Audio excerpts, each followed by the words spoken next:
और अब देखते हैं खबरें विस्तार से। सोशल मीडिया पर असभ्य पोस्ट करने के मामले में सांवर पुलिस की कस्टडी में गिरफ्तार युवक सत्यनारायण मीणा की गुरुवार को एसडीओ कोर्ट में पेश करने के दौरान तबीयत बिगड़ने के मामले में शुक्रवार को युवक के बुजुर्ग माता पिता सहित परिजन एसडीएम कार्यालय सांवर के बाहर धरने पर बैठ गए। परिजनों का आरोप है कि पुलिस व प्रशासन कथित लालदागा बाबा के प्रभाव में आकर युवक पर द्वेषतापूर्ण कार्रवाई की, जिससे युवक की हालत बिगड़ गई है, जो गंभीर हालत में केकड़ी अस्पताल में भर्ती है। पूर्व में भी गत महीनों ये परिवार कथित लालधागा बाबा पर 500 साल पुराने भेरू जी के चबूतरे व प्रतिमा को तोड़ने के मामले में पुलिस में शिकायत कर चुका है। उस समय पुलिस ने इस परिवार की शिकायत पर मामला दर्ज कर लिया था, लेकिन कथित बाबा के खिलाफ कोई कार्रवाई नहीं की, जिससे भी इस परिवार में गहरा आक्रोश व्याप्त है। युवक के परिजन कथित बाबा को गिरफ्तार करने सहित युवक पर द्वेषतापूर्ण कार्रवाई करने वालों के खिलाफ कार्रवाई की मांगों को लेकर सांवर उपखंड कार्यालय के बाहर धरने पर बैठ गए हैं। बता दें कि गुरुवार को सांवर थाना पुलिस द्वारा गिरफ्तार किए गए एक युवक एसडीएम कार्यालय में पेश करने के दौरान अचानक तबीयत बिगड़ गई थी।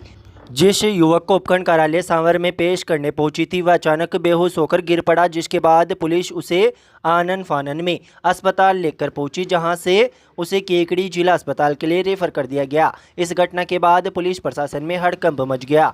वहीं दूसरी ओर परिजनों ने तथाकथित लालदागे बाबा के राजनीतिक प्रभाव में आकर पुलिस द्वारा अवैध रूप से हिरासत में लेकर मारपीट और टॉर्चर करने का गंभीर आरोप लगाए।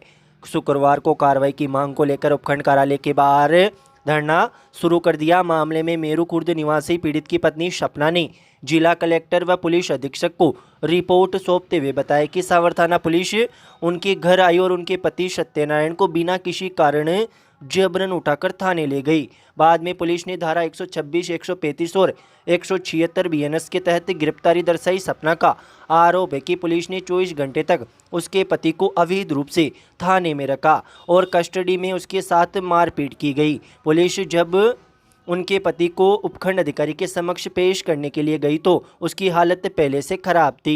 परिजनों के अनुसार एसडीएम ने जमानत लेने से मना कर दिया। इसी दौरान करीब 3 बजे सत्यनारायण की तबीयत अचानक बिगड़ गई और वह बेहोश होकर गिर पड़ा, जिसके बाद उसे सांवर अस्पताल लेकर पहुंचे, जहां उसे खून की उल्टियां होने लगी थी, जिसके बाद युवक को केकड़ी जिला अस्पताल के लिए रेफर कर दिया गया, जहां उसका इलाज जारी है। इस मामले में युवक की पत्नी ने केकड़ी न्यायालय में भी प्रार्थना पत्र पेश कर अपने पति को सही चिकित्सा उपलब्ध करवाने की मांग की है।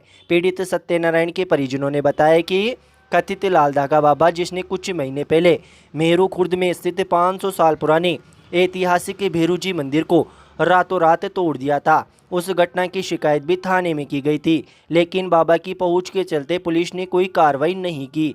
ग्रामीणों ने जब धरना प्रदर्शन किया तो एफआईआर दर्ज हुई, लेकिन उस समय भी अब तक कोई ठोस कदम नहीं उठाया गया है, जिसके चलते भी परिवार में आक्रोश व्याप्त है।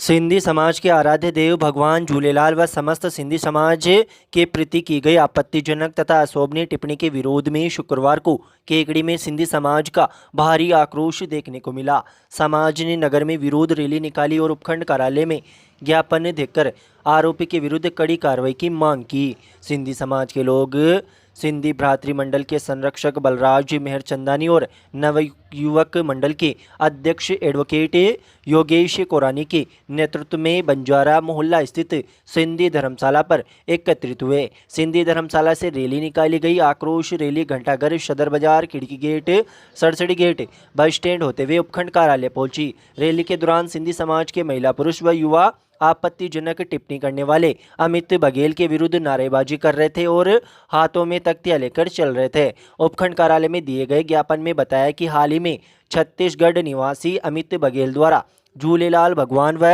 समस्त सिंधी समाज के प्रति घोर आपत्तिजनक टिप्पणी की गई है। ज्ञापन में बताया कि अमित बघेल की टिप्पणी से समाज की धार्मिक भावनाओं को गहरी ठेस पहुंची है, जिसके कारण समाज में तीव्र रोष व्याप्त है। रैली को संबोधित करते हुए बलराज मेहरचंदानी, एडवोकेट मनोज आहूजा, सहित अन्य वक्ताओं ने प्रशासन से अमित बघेल के विरुद्ध त्वरित व कड़ी से कड़ी कार्रवाई करने की मांग की ताकि भविष्य में इस तरह की घटनाओं की पुनरावृत्ति न हो। इस विरोध प्रदर्शन में बड़ी संख्या में सिंधी समाज के महिला पुरुषों ने भागीदारी दी। जी आज ज्ञापन दिया है।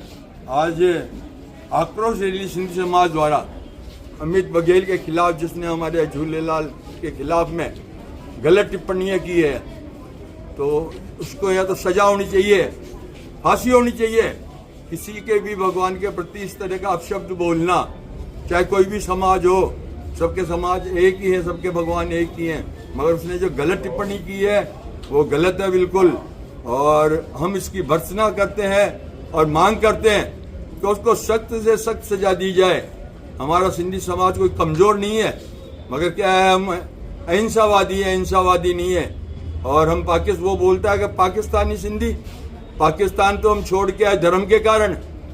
आज हम पूरा उस समय अखंड भारत था, उस समय पाकिस्तान नहीं था, और हम अखंड भारत छोड़ के हम हमारे धर्म के प्रति एक ही जोड़ी के कपड़ों में यहाँ पे आए हैं। और आज सिंधी समाज द्वारा पूरे भारत में हम कितना योगदान है भारत में हमारा सिंधियों का, इस बात को उसने ध्यान में नहीं रखा। हम कहते हैं कि उसको कड़ी से कड़ी या तो माफी मांगे या सरकार से मांग करते हैं कि उसको फांसी की सजा दे।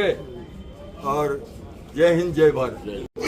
छत्तीसगढ़ के हिंदुवादी नेता अमित बघेल द्वारा विगत दिनों वहाँ पर कोई उनकी देवी की तस्वीर कोई टूटी हुई मिली थी, उसको लेकर के, देवी की तस्वीर को लेकर के ये कहा कि यहाँ पर ये झूलेलाल जी क्या मांगते हैं, यहाँ पर ये बीजेपी के नेता उनके लिए ये क्या मांगते हैं। इस प्रकार से जो गलत टिप्पणियां करके और केवल सस्ती लोकप्रियता हासिल करने के लिए भगवान के ऊपर गलत टिप्पणियां करी है। मैं छत्तीसगढ़ सरकार को और खासतौर पे माननीय प्रधानमंत्री महोदय को, राष्ट्रपति महोदय को निवेदन करना चाहता हूं कि इस प्रकार से किसी भी व्यक्ति के खिलाफ गलत टिप्पणी के, किसी भी नेता के खिलाफ गलत टिप्पणी करके और सांप्रदायिक सौहार्द बिगाड़ने वाले नेताओं को न तो बोलने का अधिकार देना चाहिए, उनको रास्तों में गिरफ्तार करना चाहिए और उनके खिलाफ कठोर कानूनी कार्रवाई करनी चाहिए। क्योंकि इस प्रकार से जो व्यक्ति सांप्रदायिक सौहार्द बिगाड़ता है, और खासतौर पर उन लोगों के लिए जिनका देशभक्ति में, जिनका देश के योगदान में बहुत महत्वपूर्ण योगदान है।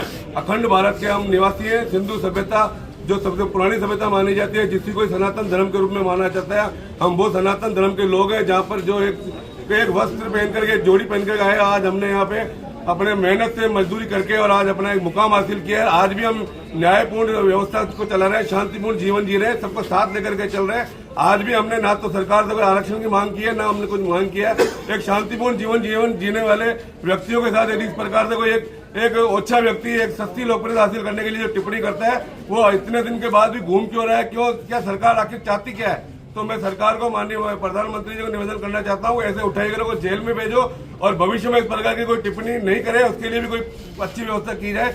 मैं समस्त हमारे सिंधी समाज की ओर से निवेदन करना चाहूंगा कि हमारी भावनाओं को ध्यान रखते हुए तुरंत निर्णय लें। धन्यवाद जी। यह जो एक टिप्पणी की गई है ऐसे समाज के लिए जो कि हिंदुत्व से संपूर्ण रूप से जुड़ा हुआ है। आज सिंधी समाज, क्या ये तो पूरा भारत देश ही था, ये तो एक टुकड़े किए गए। तो हमने अपने धर्म के प्रति आस्था रखते हुए अपना सर्वस्व छोड़ करके एक धर्म के लिए आए, और हमने इस तरह से एक टिप्पणी करना, मैं माननीय प्रधानमंत्री से आग्रह करूंगा कि इस तरह के व्यक्तियों को कड़ी से कड़ी सजा दी जाए, ताकि किसी के जाति का इस तरह से अपमान न हो। और इस अपमान को व्यक्ति हर चीज सहन कर सकता है, लेकिन अपने जाति का सम्मान और अपने इष्ट का सम्मान नहीं सहन कर सकता। मैं आदरणीय अपने एसडीएम साहब से कहूँगा कि सारी हमारी इस वेदना को आप ऊपर तक पहुँचाएं। धन्यवाद। हरिओम।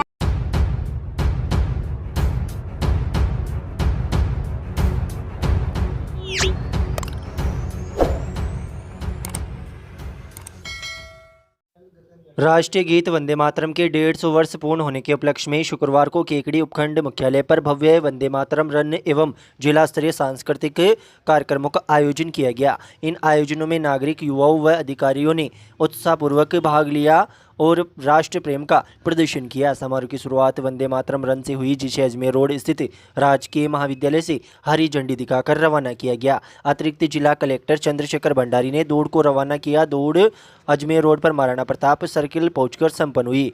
इस दौड़ में आम नागरिकों, युवाओं, विद्यार्थियों के साथ विभागीय अधिकारियों व कर्मचारियों ने भी उत्साह व उमंग के साथ हिस्सा लिया। शाम को नगर पालिका के रंगमंच पर वंदे मातरम थीम पर आधारित जिला स्तरीय सांस्कृतिक कार्यक्रम का आयोजन हुआ। कार्यक्रम का शुभारंभ राष्ट्रगीत वंदे मातरम के सामूहिक गायन के साथ हुआ। इस दौरान विद्यालय एवं महाविद्यालय के विद्यार्थियों ने एक से बढ़कर एक रंगारंग सांस्कृतिक कार्यक्रम प्रस्तुत किए। इन प्रस्तुतियों ने उपस्थित लोगों को पूरी तरह से देशभक्ति के रंग में रंग दिया। इस मौके पर पंचायत समिति प्रधान होनार सिंह राठौड़, उपखंड अधिकारी दीपांशु सांगवान, पुलिस उपाधीक्षक हर्षित शर्मा, मुख्य ब्लॉक शिक्षा अधिकारी गोपीलाल खेर सहित विभिन्न विभागों के अधिकारी मौजूद रहे।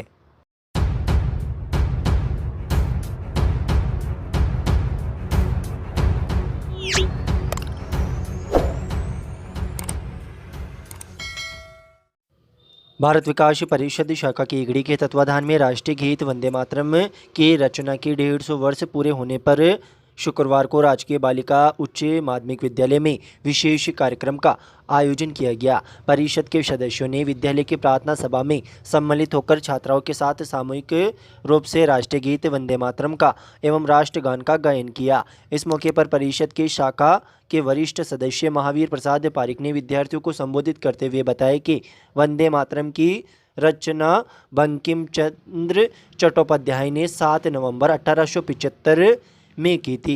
ये गीत राष्ट्र प्रेम, स्वतंत्रता संग्राम और देशभक्ति की भावना से ओतप्रोत है। उन्होंने कहा कि हमारा प्रयास होना चाहिए कि इस राष्ट्रीय गीत की महत्ता हर व्यक्ति तक पहुँचे। कार्यक्रम में बालिका विद्यालय की प्रधानाचार्य हेमंत पाठक और शिवशंकर राठौड़ व विद्यालय परिवार के शिक्षक, अध्यापिकाएं एवं भारत विकास परिषद के प्रांतीय कार्यकारिणी सदस्य कैलाश चंद जैन, शाखा सचिव रामनिवास जैन, सदस्य भगवान माहेश्वरी, महावीर प्रसाद पारिक, आदित्य देवाल, महिला संयोजिका अंजू विजय, शांता माहेश्वरी, रेखा मंत्री राधा विजय और सरिता विजय सहित अन्य सदस्य मौजूद रहे।